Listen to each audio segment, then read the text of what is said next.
नमस्कार. अलीकडेच राष्ट्रपती भवनात एका नवीन पुतळ्याचं अनावरण झालं आणि त्यामुळे एक प्रश्न साहजिकच समोर येतो की ज्या व्यक्तीचा हा सन्मान केला जातोय ती व्यक्ती नक्की होती तरी कोण? चला याच प्रश्नाचं उत्तर शोधूया. अच्छा, तर ही काही साधीसुधी पुतळ्यांची अदलाबदल नाहीये. यामागे खूप मोठं प्रतीक आहे, एक मोठा बदल दडलेला आहे.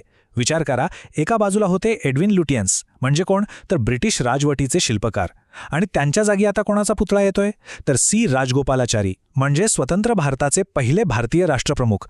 हा जो बदल आहे ना, तोच आपल्या आजच्या चर्चेचा मूळ गाभा आहे. मग हे चक्रवर्ती राजगोपालाचारी, ज्यांना सगळे प्रेमाने राजाजी म्हणायचे, ते नेमके होते कोण? ते एक स्वातंत्र्य सैनिक होते, एक समाज सुधारक होते आणि एक अत्यंत कुशल राजकारणीही होते. त्यांच्या व्यक्तिमत्वाला इतके पैलू होते की ते समजून घेणं खूप रंजक ठरेल. चला तर मग एक एक करून पाहूया. सगळ्यात आधी स्वातंत्र्य लढ्यात त्यांची भूमिका किती महत्वाची होती हे बघा. अगदी 1919च्या रौलेट सत्याग्रहापासून मग 1920 मध्ये तामिळनाडूमध्ये असहकार आंदोलनाचं नेतृत्व करण्यापर्यंत, आणि 1930चा जो प्रसिद्ध वेदारण्यम मीठ सत्याग्रह झाला त्याचं नेतृत्वही त्यांनीच केलं होतं. म्हणजे प्रत्येक मोठ्या राष्ट्रीय आंदोलनात ते आघाडीवर होते. पण मग इथे एक प्रश्न येतो की ते फक्त प्रस्थापित विचारांच्या मागे चालणारे नेते होते का?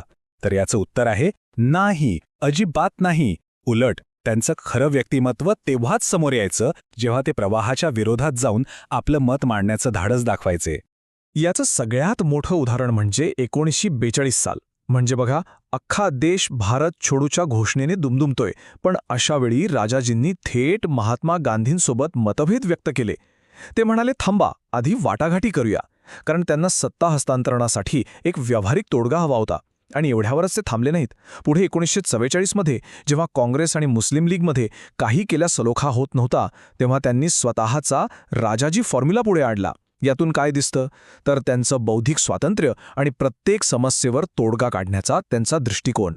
स्वातंत्र्यानंतर तर त्यांना देशाचं सर्वोच्च पद भूषवण्याचा मान मिळाला. ते स्वतंत्र भारताचे पहिले भारतीय गव्हर्नर जनरल बनले. देशाच्या अगदी सुरुवातीच्या काळात त्यांनी देशाला योग्य मार्गदर्शन केलं. हे पदच त्यांचा एक संस्थापक राजकारणी म्हणून असलेलं स्थान अधोरेखित करतं. आणि देशासाठी त्यांनी दिलेल्या या अतुलनीय योगदानाची दखल घेऊन 1954 साली त्यांना भारताचा सर्वोच्च नागरी सन्मान भारतरत्न देऊन गौरवण्यात आलं. पण त्यांचं काम अजून संपलेलं नव्हतं. भारतरत्न मिळाल्यानंतरही ते स्वस्थ बसले नाहीत. त्यांच्या दूरदृष्टीने एक नवी गरज ओळखली होती.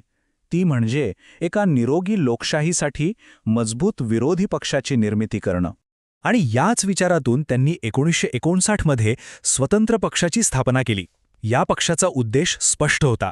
सरकारचा अर्थव्यवस्थेवरचा आवाजवी ताबा, म्हणजे सोव्हिएट शैलीतले जे राज्य नियंत्रण होतं, त्याला विरोध करायचा आणि मुक्त उद्योग व वैयक्तिक स्वातंत्र्याला प्रोत्साहन द्यायचं.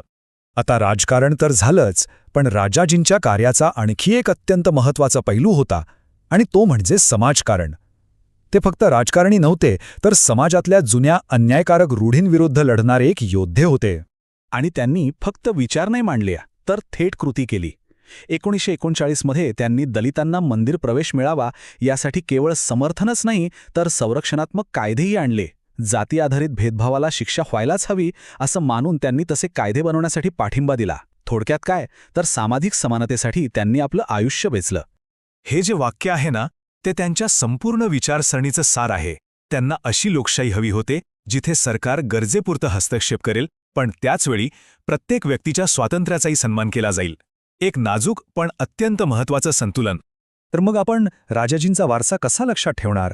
एक संस्थापक, स्वातंत्र्य सैनिक, प्रवाहाच्या विरोधात जाऊन मत मांडण्याचं धाडस असणारे विचारवंत, स्वतंत्र भारताचे पहिले भारतीय राष्ट्रप्रमुख, मुक्त उद्योगाचे समर्थक आणि एक समर्पित समाजसुधारक. या सगळ्या भूमिका त्यांनी यशस्वीपणे पार पाडल्या, आणि म्हणूनच आज राष्ट्रपती भवनात त्यांचा पुतळा मोठ्या सन्मानाने उभा आहे. आणि जाता जाता एक महत्त्वाचा प्रश्न. आजच्या काळात जेव्हा मतभेद खूप टोकाचे झाले आहेत, अशा परिस्थितीत राजाजींसारख्या वाटाघाटींवर विश्वास ठेवणाऱ्या, वैयक्तिक स्वातंत्र्याचा आदर करणाऱ्या आणि तत्वांशी ठाम राहणाऱ्या नेत्याचं महत्त्व किती असेल? नक्कीच विचार करण्यासारखा प्रश्न आहे.